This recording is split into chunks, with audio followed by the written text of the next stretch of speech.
สำเร็จภารกิจเก็บขี้เหงื่อเอาแล้วเนาะขี้เหงื่อที่พวกเราเก็บทั้งหมดได้อยู่4เป๋าเนาะสะอาดตาเนาะแล้วในแคมเปญของ Freedom Coating ของพวกเขาเนาะ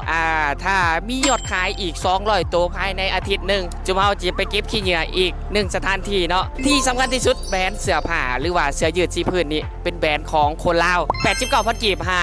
250,000 กีบไปเบิ่งเนื้อผ้าตัวจริงได้ติดตามเลยให้กำลังใจพวกเขาเด้อเก็บขี้เหงื่อเพื่อเจ้าคนเดียวของ Freedom Coating ขอบใจแล้วเจอกัน